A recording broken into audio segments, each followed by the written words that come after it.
have been very blessed to hurdle many types of struggles in life. There's no perfect life, no. I have had those struggles in career, relationships, family separation, sickness. Yes, I had a heavy dose of this. I battled COVID almost like a guinea pig in a research hospital when the world drew everyone in fear, isolation, and uncertainty. Sabi ng best friend kong si Robert, alam ko passionista ka, pero pati ba naman sakit na uuna ka? And at one point, I just whispered to God, "Oh God, don't take me now, or I'm so afraid I'm alone and don't take me now." But when the ambulance came, I just said, "Okay, Lord, it's up to you." Well, but I reached out to the world.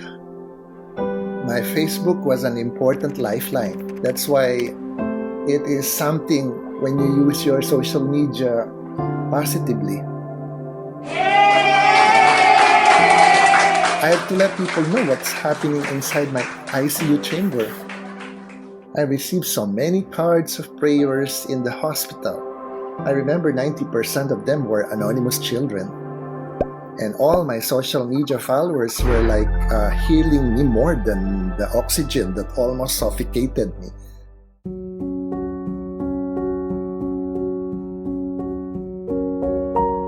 But now, after 4 years, I'm here. Right when I came home in May 2020, I heard a whisper of God for me to leave my work and serve Him differently. Come down to the grassroots and lead. Carry the wisdom you earned from 40 years. In the pandemic years, what can you do? It was time to be home, yes. You realize it is the handiest place to rediscover yourself.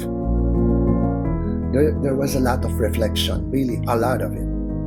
And managing the run of each day independently by myself. No, I think it was very empowering. Creativity became synonymous to being productive. I recreated my home like a resort. I had a garden, I fixed many things, and started to really use every nook of my house, and then started to sing because the doctor said your lungs will not get well fast. You have to jog, you have to sing. If you're singing, sing more. And so I did sing pa more. But I bubbled into Zoom and conducting online courses, consultancy, sharing my COVID story every now and then, doing teleradio conversations. And this one, I enjoyed voicing out my perspectives without any institutional representations or rules. Ang sarap din maging to be pure and genuine, to say your piece.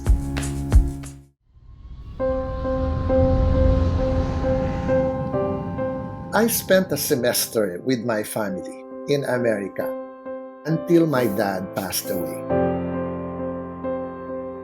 When the lockdown was over, 6 angels reached out to me at home. Nonong, Marie, Ian, Goyi, Jaja, and Joey. They were all my village mates. They persuaded me to lead in organizing Angat Barangay Marcelo Green. I nodded in a breeze because I saw them oozing with a mission of giving back to the community. I just felt I had a calling. Angat Barangay Marcelo Green actually was born out of the emotions that have come after the election for all those who supported the pink. The other thing about it is the conviction to be able to really matter to the less fortunate without having to be identified with a political color, while we can be political in our advocacy for the empowerment of the poor, towards self-help, and being able to be part of the solutions of the problems they face. Palagay mo yung paghahanap ng mga tao sa bagong mukha. I never realized we have quite a significant share of development communities in our barangay. I only knew our village and few others. The factories, the warehouses, the banks, and luxurious condominiums. This is all that I knew since I live in the place since I was grade 6, no? There's so much to be done, and there's so much to be taught to make things done. We need to supplement in areas where the LGUs may be missing out. We also need to enable the less privileged cultivate their potential for self-help, no? So they don't get so dependent on local government.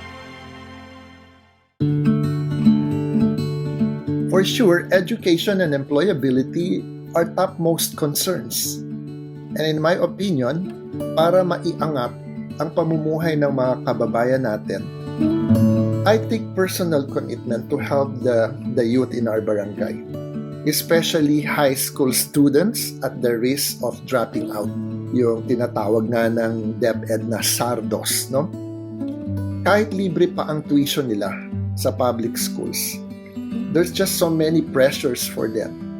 No money for baon, pamasahe, school supplies, project materials, fees, field trips, and other learning activities.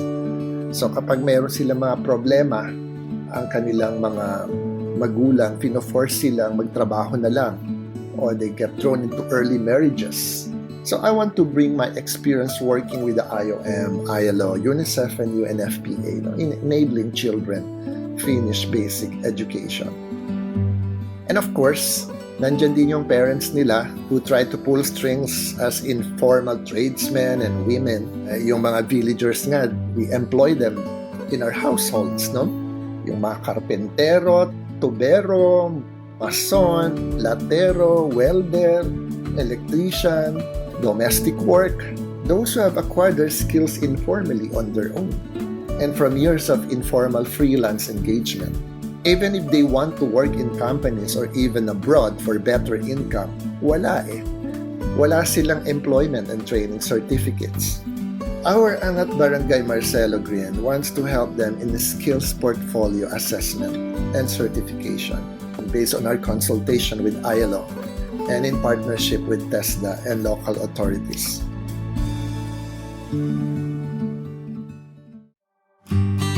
I live in our barangay since I was 12 years old. Ngayon ko lang na-realize hindi pala kami mga villagers lang. Halos parang mas marami pa pala ang nahihirap at nangangailangan na nagsisiksikan sa looban. I have worked with the private sector, the government, and the UN family in my entire 40 years of career. Parang makabuluhan naman siguro na subukan ko ang maging NGO, di ba? There's lots to catch, and it's never too late. Sa akin, importante yung sa bawat milestone natin, nire-reinvent natin yung sarili natin. At hindi porke tumatanda tayo, tayo lang ang may karapatang mag-inspire. No?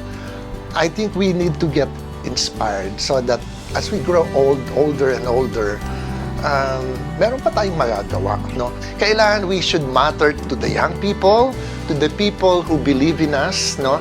And carry on the inspiration that we also derive from someone we idolize. No?